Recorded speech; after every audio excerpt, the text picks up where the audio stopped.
अब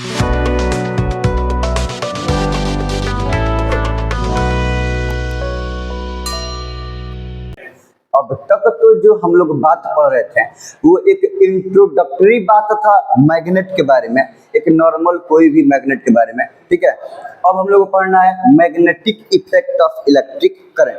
अब हम टॉपिक में आते हैं, तो उससे पहले एक बार जान लेते हैं, छोटा सा पॉइंट है, पता नहीं एनसीईआरटी में है कि नहीं है, इसको ऑरेस्टेड एक्सपेरिमेंट बोलते हैं। तब ये जो हम बोल रहे हैं ना कि heating effect of electric current तो पता है, लेकिन magnetic effect of electric current इसको फर्स्ट टाइम डिस्कवर किए थे एच.सी. ऑरेस्टेड, एक साइंटिस्ट है। 1820 का बात है जब वो सबसे पहली बार ये देखा था कि भाई इलेक्ट्रिक करंट के चलते मैग्नेटिक इफेक्ट हो रहा है। तो magnetic effect of electric current को कौन डिस्कवर किया था? एच.सी. ऑरेस्टेड। अब ध्यान से बात समझो कि कैसे इसका डिस्कवरी हुआ था। इससे पहले जब तक एच.सी. ऑरेस्टेड इस बात को बताए थे magnetic effect of electric current, उससे पहले इलेक्ट्रिसिटी को साइंस का एक अलग ब्रांच माना जाता था और मैग्नेटिज्म को साइंस का एक अलग ब्रांच माना जाता था। ये बात समझ आ रहा है? अगर किसी कोई इलेक्ट्रिसिटी के बारे में पढ़ता तो ऐसा माना जाता था कि उसका अलग बाजार है। अब मैग्नेट का प्रॉपर्टी, उसका बिहेवियर, उससे रिलेटेड जो कुछ भी फेनोमेना है वो एक अलग मतलब वो एक साइंस का अलग ब्रांच है। जब magnetic effect of electric current पता चला इसके बारे में, तब पता चला कि इलेक्ट्रिसिटी, समझ में आ रहा है ना, और मैग्नेटिज्म अलग अलग ब्रांच नहीं है, सेम ही ब्रांच है। बात समझ आ रहा है? ये बस चार्ज का नेचर है। और ये बात तो हम तुम लोगों को पहले भी बता चुके हैं कि जब चार्ज नॉर्मली सिर्फ मतलब चार्ज मोशन करता है, मोशन मूव कर रहा है, चार्ज कांस्टेंट वेलोसिटी से मूव कर रहा है, तो वो सिर्फ इलेक्ट्रिक फील्ड अपने आसपास में प्रोड्यूस करेगा, तो करंट तो लगेगा ही लगेगा। और जब एक्सेलरेट करता है तो आसपास में इलेक्ट्रिक फील्ड भी प्रोड्यूस करेगा और करंट उस समय भी मारेगा, क्योंकि इलेक्ट्रिक फील्ड तो प्रोड्यूस हो रहा है ना। तो इलेक्ट्रिक फील्ड भी और मैग्नेटिक फील्ड भी, तो वो इलेक्ट्रिसिटी और मैग्नेटिज्म साइंस का अलग अलग ब्रांच नहीं है, साइंस का एक ही ब्रांच है जिसको अब हम पढ़ते हैं इलेक्ट्रोमैग्नेटिज्म, ठीक है। बस चार्ज का बिहेवियर पे, चार्ज के मूवमेंट पे डिपेंड करता है। तो ये चार्ज का मूवमेंट ही है जो दोनों को सब यूनाइट कर रहा है। तो हम लोग इसको पढ़ते हैं साइंस की कौन से ब्रांच में? इलेक्ट्रोमैग्नेटिज्म में, ठीक है। अब देखो कैसे पता चला कि करंट का भाई मैग्नेटिक इफेक्ट है। अच्छा ये बात बताओ, अगर कोई एक मैग्नेट पे कोई दूसरा फोर्स लगाएगा तो कौन लगाएगा? एक दूसरा मैग्नेट, या तो उसको अट्रैक्ट करेगा या तो रिपेल करेगा। अब बिना छुए एक मैग्नेट को मैग्नेट पर अट्रैक्शन या रिपल्शन का इन्फ्लुएंस हो रहा है, मतलब गारंटी है कि आसपास में दिखे या ना दिखे, आसपास में कोई मैग्नेट का मैग्नेटिक फील्ड प्रेजेंट है, तो वो मैग्नेट किसी दूसरे मैग्नेट के मैग्नेटिक फील्ड में प्रेजेंट है, तभी उसके ऊपर मैग्नेटिक फोर्स इन्फ्लुएंस हो रहा है। ये बात समझ में आ रहा है? तो एक बस ये एक एक्सीडेंटल फेनोमेना, मतलब एक्सीडेंटल डिस्कवरी है। इस मान लो ये बात तो पता है कि कंपास क्या है? एक डिवाइस जिसको यूज किया जाता है डायरेक्शन पता करने के लिए। स्पेशली अब तो गूगल मैप वगैरह आ गया है, लेकिन पहले क्या होता था कि जब भी कोई मतलब वो जहाज से समंदर में दूर दूर जाता था लोग, तो अभी भी हम लोग बहुत सारे मूवी में देखते हैं। वो एक मूवी था, अच्छा नाम याद आएगा तो बता देंगे, वो जिसका वाइफ का डाइवोर्स नहीं हो गया थोड़ा कुछ दिन पहले, कुछ मंथ पहले, बहुत पॉपुलर मूवी है, उसके 4-5 पार्ट भी है। अच्छा नाम याद आएगा तो बता देंगे, ध्यान नहीं आ रहा है। चलो, तो उसमें भी यूज कर रहा है। तो पहले कंपास का यूज इसीलिए भी होता था कि समंदर में, इसलिए ही होता था डायरेक्शन पता करने के लिए। क्यों? क्योंकि कंपास का नीडल बना रहता है किस चीज से? मैग्नेट से। कंपास का नीडल बनेगा किस चीज से? और मैग्नेटिक नीडल फ्रीली किस डायरेक्शन में सस्पेंडेड रहेगा? नॉर्थ साउथ डायरेक्शन में। तो कहीं भी निकालेगा तो नॉर्थ साउथ में रहेगा। तो अगर मान लो कि ओरिजिनल नॉर्थ साउथ बता रहा है और नीडल आ रहा है, नीडल सस्पेंडेड है ना, इसका मतलब क्या होगा कि ओरिजिनल से हम लोग इतना एंगल से मूव कर गए हैं, तो हम लोग इतना डायरेक्शन से इतना एंगल से डायरेक्शन क्या किए हैं कि चेंज किए हैं। तो वो सबका अपना अपना एक्सपीरियंस है, अपना अपना उसमें रीडिंग है, जिससे वो लोग मेजरमेंट करता था कि हम अपने देश से कितना दूरी पर है, मतलब कितना डायरेक्शन पे है। तो किसी दूसरे देश से अगर मैग्नेट नीडल एंगल बता रहा है तो वहां से किस डायरेक्शन में है, तो हम लोग तो समझ में अभी फिलहाल नहीं आएगा उतना अच्छी तरह से नहीं। जो मैप को रीडिंग करता है उसको बोलते हैं, मैप का रीडिंग कार्टोग्राफी शायद बोलते हैं, मैप के बारे में पढ़ना वगैरह कार्टोग्राफी कहलाता है। ठीक है, चलो तो अब हम लोग देख रहे हैं और स्टडी का एक्सपेरिमेंट। ध्यान से बात समझो, ये मान लो कि यहाँ पे कोई एक कंपास है, ध्यान से, और कंपास से बोल रहे हैं कि इधर नॉर्थ है इधर साउथ, ऐसे ही रहता है ना, इधर ईस्ट और इधर वेस्ट, और ये हो गया इसका नीडल। तो ये तो ठीक है, अगर फ्रीली सस्पेंड रहेगा और इस पे कोई एक्स्ट्रा फोर्स ना लगे तो ये कौन सा डायरेक्शन में सस्पेंडेड रहेगा? नॉर्थ साउथ डायरेक्शन में सस्पेंडेड रहेगा। अब अगर ये कोई इसके आसपास में मैग्नेट आ गया, अगर इसके आसपास में कोई मैग्नेट आ गया, ये मैग्नेट का मैग्नेटिक फील्ड के अंदर में ये आ गया, तो गारंटी है कि वो मैग्नेट के मैग्नेटिक फील्ड के द्वारा इस मैग्नेट पर जो अभी कंपास का नीडल है, इस मैग्नेट पे फोर्स लगेगा, और वो मैग्नेट पे फोर्स लगने के चलते वो ओरिजिनल डायरेक्शन से डिफ्लेक्ट कर जाएगा, नहीं करेगा क्या? तो ये ऐसे है तो या तो ऐसे या ऐसे क्या होगा कि डिफ्लेक्ट कर जाएगा। तो हुआ ये कि एक्सीडेंटली जब कम देखा गया, मान लो कि ये वायर है, ठीक है, और जब ये वायर में जब करंट पास हुआ, सुन रहा साहब, वायर में जब करंट पास हुआ तो देखा गया कि ये जो करंट इधर है वो क्या हुआ था कि अपने डायरेक्शन से इतना कुछ एंगल से डिफ्लेक्ट कर गया था। समझ में आ रहा है? मतलब जब तार में करंट गया तो ये ऐसे से ऐसे हो गया, समझ में आ रहा है? इतना तो समझ में, तार में करंट के चलते इसके ऊपर कहीं ना कहीं तो कुछ मैग्नेटिक फोर्स लग रहा है, जिसके चलते ये मैग्नेट बिना छुए क्या हो गया है कि डिफ्लेक्ट हो गया है।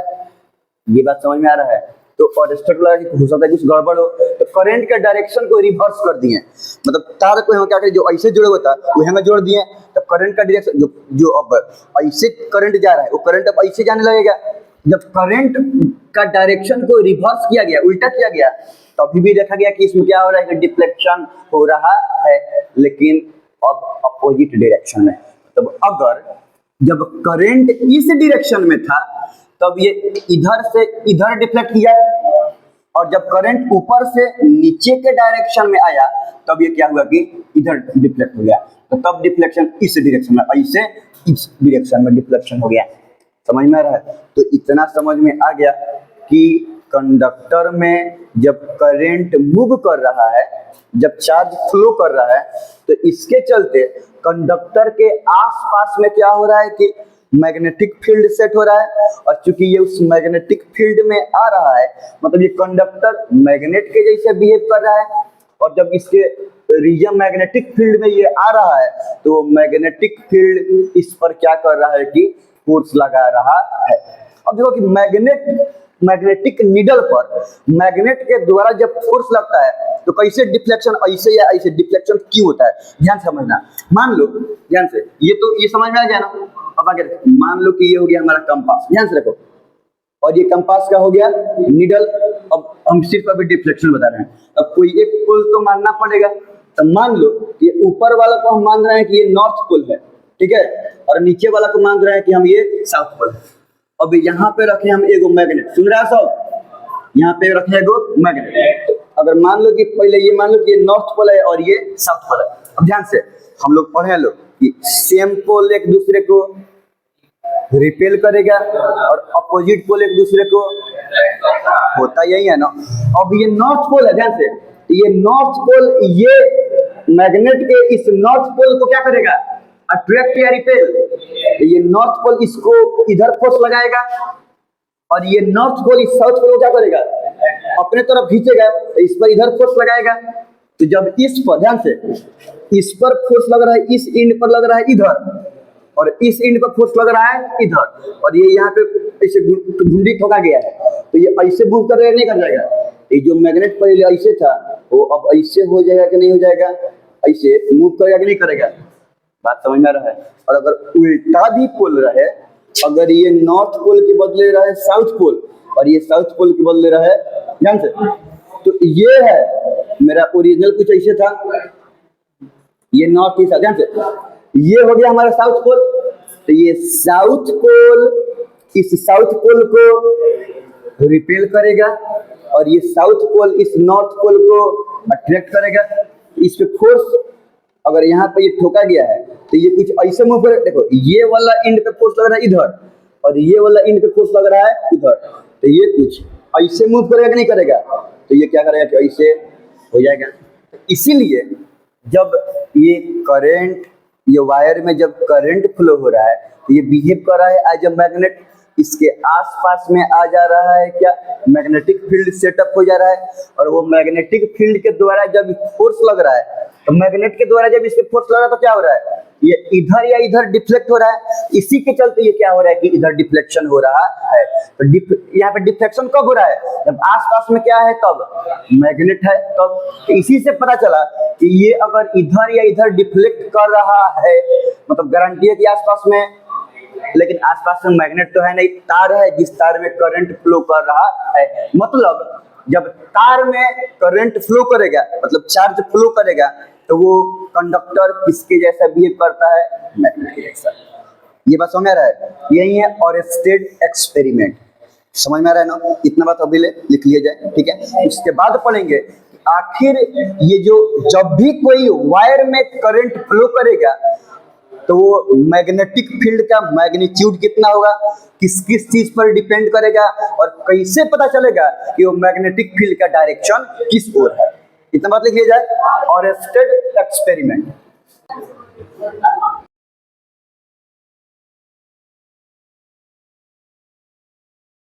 Arrested experiment, magnetic effect of electric current is discovered by H.C. Oersted in 1820। तो कितना पहले की बात है ना, 1820 में, 1820 ना, इंडिया में अब तो वो फ्रीडम के लिए फाइट का शुरुआत हुआ 57 में, 1857 में, उससे पहले की बात है। 1820 में H.C. Oersted सबसे पहले ये चीज को डिस्कवर किए, magnetic effect of electric current. तब जाके पता चला कि इलेक्ट्रिसिटी और मैग्नेटिज्म एक ही उसी का दो पहलू है, मतलब इलेक्ट्रोमैग्नेटिज्म एक ही साइंस का ब्रांच है, ठीक है।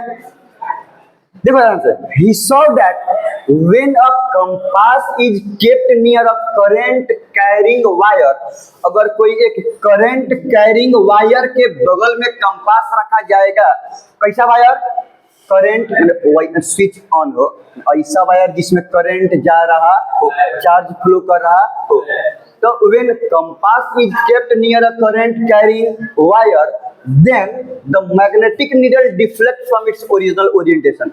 ओरिजिनल ओरिएंटेशन क्या होता है, नॉर्थ साउथ, समझ में आ रहा है ना। तो जब इसमें करंट नहीं जा रहा है तो कौन सा डायरेक्शन में है, नॉर्थ साउथ डायरेक्शन में है। जब करंट इधर गया तो मान लो कि इधर डिफ्लेक्ट हो गया, फिर करंट को बंद कर दो तो फिर हो जाएगा वापस से। अब करंट को अगर रिवर्स भी कर दिया गया तभी वो देखें कि ये डिफ्लेक्ट हो गया, डिफ्लेक्ट हुआ, लेकिन पहलका डायरेक्शन के बेरी जॉन साइड में डिफ्लेक्शन हुआ था, सेकेंड करंट के डायरेक्शन के बेसिस के बेरी भी डिफ्लेक्शन हुआ, लेकिन अब अपोजिट साइड में डिफ्लेक्शन हुआ। फिर जैसे ही करंट जाना बंद हुआ ये वापस से पहले वाले जगह पर आ गया। मतलब ये डिफ्लेक्शन के पीछे कारण क्या है, तार नहीं, तार में मूव करता हुआ चार्ज, तार में मूव करता हुआ चार्ज। तो जब करंट कैरिंग कंडक्टर के बगल में के पास में कंपास को रखा गया तो देखा गया कि उसके नीडल में डिफ्लेक्शन हो रहा है, और हम लोग को पता है कि नीडल बनता है किस चीज से, मैग्नेट से। तो अगर वो मैग्नेट का चीज डिफ्लेक्ट कर रहा है, मतलब किसी ना किसी मैग्नेटिक फील्ड के रीजन में वो है, और वो मैग्नेटिक फील्ड किसके द्वारा सेट हो रहा है, वायर के द्वारा जिसमें करंट जा रहा है। तो यहाँ से पता चला कि इलेक्ट्रिक करंट के चलते मैग्नेटिक इफेक्ट भी होता है, तब ना डिफ्लेक्शन हो रहा है। समझ में आ रहा है ना। And when the wire stop carrying current, जब वायर में करंट जा रहा नहीं है, then it get back to its original position, north south direction में वापस से ओरिजिनल पोजीशन पर आ गया। This shows that the current carrying wire act as a magnet that produce magnetic field around it. अगर इसमें कोई वायर से करंट जा रहा है किसी भी डायरेक्शन में तो उसके अराउंड में क्या हो रहा है कि मैग्नेटिक फील्ड प्रोड्यूस हो रहा है। अगर कोई वायर में करंट नहीं जा रहा तब ये नॉर्मल वायर है, नॉर्मल कंडक्टर है, मेटल जो भी हो, लेकिन जब इसी में करंट फ्लो होने लगे तो हम पकड़े नहीं रहेंगे, हाथ में दस्ताना पहनने पड़ेगा, जो भी हो। तो जब वायर में करंट फ्लो होने लगे तो ये कंडक्टर अब मैग्नेट के जैसा एक्ट करेगा और इसके अराउंड में मैग्नेटिक फील्ड भी क्या होगा कि सेट हो जाएगा।